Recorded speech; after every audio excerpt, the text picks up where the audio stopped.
Good evening students. हमारा जो नया चैप्टर है खाद्य उत्पादन में वृद्धि, तो ये चैप्टर इसलिए डाला गया है क्योंकि जो बढ़ती हुई जनसंख्या है उसके लिए हम फूड कैसे पूरा करेंगे। ठीक है, तो उसको फूड की सप्लीमेंट या पूरा खाद्य आपूर्ति सबके लिए बनी रहे, इसमें कई प्रकार की विधियां हैं। उसमें कुछ इम्पॉर्टेंट टॉपिक हैं जैसे टिश्यू कल्चर, उत्तक संवर्धन। ठीक है, तो प्राचीन जो टेक्निक्स थी वो खाद्य सुरक्षा नहीं दे पाती हैं। प्राचीन क्या क्या टेक्निक्स थी ये मैं आपको बताऊंगी प्लांट ब्रीडिंग में। तो फिर एक नई टेक्निक डेवलप की गई जिसे हम कहते हैं उत्तक संवर्धन, टिश्यू कल्चर।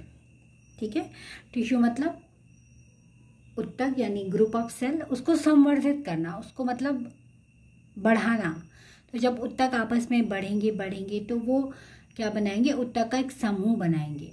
फिर उसमें ऐसी चीज़ें डाली जाती हैं कि वो डिफ्रेंशिएशन उसमें करती हैं, विभेदन करती हैं कि जड़ बनेगी, ये तना बनेगा, ये पत्ती बनेगी। ठीक है, तो कुल मिला के उत्तक संवर्धन क्या है, उत्तक से या सेल से पूरे प्लांट का निर्माण करना। ठीक है, अब इसमें एक्सप्लांट, तो सबसे पहले एक्सप्लांट से क्या होता है, उत्तक संवर्धन है क्या। उत्तक संवर्धन में एक्सप्लांट से पूरा पौधा तैयार किया जाता है। ठीक है, तो इसमें आप प्लांट्स का कोई भी भाग लेकर के, कुछ भी हो सकता है, आपका सेल हो सकती है, आप पत्ती में से कोई सेल ले लें, आप भ्रूण ले लीजिए, आप परागकण ले लीजिए। ठीक है, तो पौधे का कोई भी भाग लेकर उसे टेस्ट ट्यूब में डालते हैं। तो टेस्ट ट्यूब में डालने के बाद उसमें स्टराइल कंडीशन होनी चाहिए। स्टराइल कंडीशन मतलब अजर्मीकृत। वो जो टेस्ट ट्यूब है उसमें कोई भी जर्म नहीं होना चाहिए, बिल्कुल वो क्लीन होनी चाहिए। ठीक है, और उसमें विशेष पोषक माध्यम डाला जाता है, मतलब उसके में जो उसमें न्यूट्रिएंट्स डाले जाते हैं, पोषक डाला जाता है ताकि प्लांट्स जो है वो ग्रो करें। ठीक है, तो इसमें जो है एक नया शब्द निकल के आया, टोटीपोटेंसी। पूछा जाता है आपसे टोटीपोटेंसी क्या है। टोटीपोटेंसी का मतलब होता है कि कोशिका या एक्स प्लांट से संपूर्ण पौधे के बनने की क्षमता। तो अगर देखिए सेल में क्या होता है, सेल में डिवीजन करने की क्षमता होती है, सेल विभाजित होती है, इसी को हम टोटीपोटेंसी कहते हैं।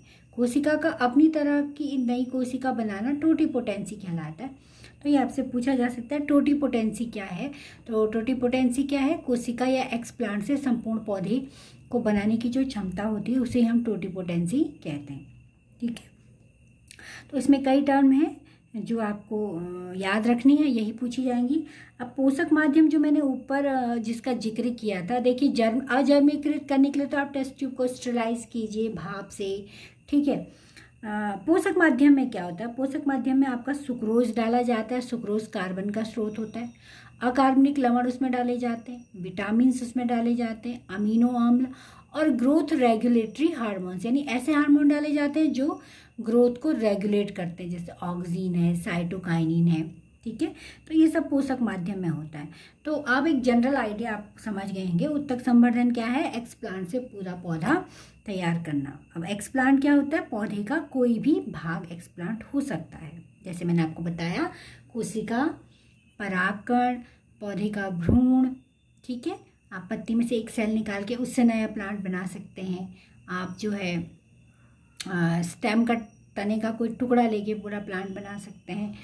ठीक, तो इसमें आगे जो नई चीज़ निकल के आती है वो है सूक्ष्म प्रवर्धन, माइक्रो प्रोपगेशन। माइक्रो प्रोपगेशन क्या है, उत्तक संवर्धन के द्वारा देखिए ऐसा होता है जब हम टिश्यू कल्चर करते हैं तो क्यों ये अच्छी विधि मानी गई है, क्यों हम ये कहते हैं कि ये भोजन की कमी को दूर करने की अच्छी विधि है, क्योंकि इसमें हम देखिए अगर हम बीज से ग्रो करें तो बीज में टाइम लगता है और बीज की संख्या कम होती है। ठीक है, लेकिन इसमें क्या होता है, इसमें हम एक्सप्लांट से बहुत सारे पौधे बना सकते हैं, और ये जो पौधे हम तैयार करते हैं एक्सप्लांट से बहुत ज़्यादा संख्या में करते हैं। दूसरी इसमें खासियत क्या है, ये बहुत जल्दी कर लेते हैं, हमें ज़्यादा टाइम नहीं लगता है। आप अगर आपको मौका मिले कभी किसी टेस्ट एक्सप्लांट से नए पौधे देखने का, तो आप जरूर देखिएगा टेस्ट ट्यूब कल्चर जो किया जाता है। तो इसे हम माइक्रो प्रोपगेशन क्यों कहते हैं, सूक्ष्म प्रवर्धन, क्योंकि इसमें उत्तक संवर्धन के द्वारा हजारों पौधे एक साथ तैयार किए जाते हैं और बहुत कम समय में। तो जैसे अगर आप आलू में देखा होगा आपने, आलू की कटिंग से हम बहुत सारे आलू तैयार कर लेते हैं, एक आलू से हम बहुत सारे आलू बना सकते हैं उसकी नोड की कटिंग लगा करके। ऐसे इसमें भी होता है कि आप उत्तक संवर्धन द्वारा हजारों पौधे तैयार कर सकते हैं। तो ये इसका पहला फायदा है माइक्रो प्रोपगेशन। ठीक, सोमाक्लोनल क्या होते हैं, सोमाक्लोन मैंने आपको बताए हैं। सोमाक्लोनल मतलब कि ये सूक्ष्म प्रवर्धन से जो पौधे हम उगाते हैं वो आनुवंशिक रूप से ओरिजिनल पादप जैसे होते हैं, जिनसे हमने इसको काटा है ये उसी की तरह दिखते हैं, इन्हें हम सोमाक्लोन्स कह देते हैं। ठीक है, जैसे टमाटर, केला, सेब आदि ये इस विधि द्वारा तैयार किए जाते हैं। अगला है उत्तक संवर्धन के द्वारा जो है विषाणु मुक्त पौधे तैयार किए जाते हैं। सपोज किसी प्लांट में वायरस लग गया है और वो वायरस से खराब हो रहा है और हम चाहते हैं कि भाई हमारा पौधा खराब हो रहा है, हम इसे कैसे बचाएं, तो आप उसकी जो है विभाज्योतक ले लीजिए, उसको आगे से काट दीजिए, टिप से अग्रस्त या कक्षस्थ। ठीक है, तो विभाज्योतक कहाँ होते हैं, प्लांट के टॉप में या उसके साइड में, तो वहाँ से काट के उस टुकड़े को आप उत्तक संवर्धन करिए, उससे जो प्लांट तैयार होगा उसमें विषाणु नहीं लगेंगे, क्योंकि विषाणु जो है विभाज्योतक पर कोई अटैक नहीं करते। तो इस प्रयोग से हम विषाणु रहित पौधे प्राप्त कर सकते हैं। ठीक है, तो ये एक बहुत अच्छा क्वेश्चन है और पूछा जाता है कि आप वायरस रहित प्लांट कैसे प्राप्त करोगे। आपको बताना है कि हम कोई भी विभाज्योतक लें, अग्रस्त या कक्षस्थ, उसको उत्तक संवर्धन करें तो वो उस पर वायरस का अटैक नहीं होता है। नेक्स्ट है आपका सोमेटिक हाइब्रिडाइजेशन, इसको हम कह देते हैं कायिक संकरण। ठीक है, तो संकरण तो आप जानते हो, संकरण में मतलब परागकण का किसी एक सेल से मिलना संकरण है। ठीक है, लेकिन सोमेटिक मतलब कायिक, उसमें जनन से संबंधित कोई संरचना भाग नहीं ले रही है, युग्मक भाग नहीं ले रहे हैं, उसमें दैहिक अंग भाग ले रहे हैं। ठीक है, तो साइंटिस्ट ने क्या करा कि प्लांट से एक सिंगल सेल निकाली, उस सेल को, उसकी जो सेल है उसकी सेल वॉल को एंजाइम से नष्ट किया। सेलुलोज की कोशिका भित्ति होती है, तो सेलुलेज एंजाइम लीजिए, उसको नष्ट कीजिए। कोशिका भित्ति को अलग करते हैं तो फिर जो अंदर प्रोटोप्लाज्म मिलता है, प्रोटोप्लास्ट मिलता है, उसको नेकेड प्रोटोप्लास्ट कहते हैं, क्योंकि वो केवल और केवल प्लाज्मा झिल्ली से घिरा होता है। अब इसका प्रयोग कहाँ किया जाता है, माना आपको दो विभिन्न जातियों के पौधों में क्रॉस कराना है, तो नॉर्मली आप क्रॉस नहीं करा सकते, आप आलू के पौधे को टमाटर से क्रॉस नहीं करा सकते, लेकिन इस विधि में आप आलू का एक सिंगल सेल लीजिए, एक टमाटर की सेल लीजिए, उसकी कोशिका भित्ति को नष्ट कीजिए और उनका जो प्रोटोप्लास्ट हमें मिलेगा उसको मिक्स कर दीजिए। तो वहाँ पे यहाँ पे जैसे मिक्स करते हैं तो दो केमिकल हैं PEG और PEP, पॉलीइथाइलिन और पॉलीइथाइलिन ग्लाइकॉल, ये हेल्प करते हैं इनको मिलाने में। दो प्रोटोप्लास्ट यानी दो ऐसी कोशिकाएं जिनकी कोशिका भित्ति नहीं है, उनके जीव द्रव्यों को मिलाती हैं। तो इस प्रकार जो हाइब्रिडाइजेशन किया जाता है उसको सोमेटिक हाइब्रिडाइजेशन कहते हैं, और ये तैयार जो हाइब्रिड होता है उसको हम सोमेटिक हाइब्रिड कह देते हैं। जैसे एग्जाम्पल के लिए पोटैटो और टमाटो, तो इनका हमने नेकेड प्रोटोप्लास्ट लिया और इसे PEG की उपस्थिति में, PEG क्या है, पॉलीइथाइलिन ग्लाइकोल, मिला दिया इनको। ठीक है, ये एक सेल इसकी है, एक सेल इसकी है, तो यहाँ पे हमें एक सेल मिली जिसमें दो केंद्रक है, तो ये हमें मिला टमाटर मिला जिसमें कि आलू के कैरेक्टर हैं। ठीक है, लेकिन ये बनाया तो गया, लेकिन दुर्भाग्य से इसमें उतने सारे लक्षण नहीं आ पाए जितने इन्हें चाहिए थे, लेकिन एक अच्छी विधि है और इस पे काम चल रहा है। तो ये था आपका उत्तक संवर्धन।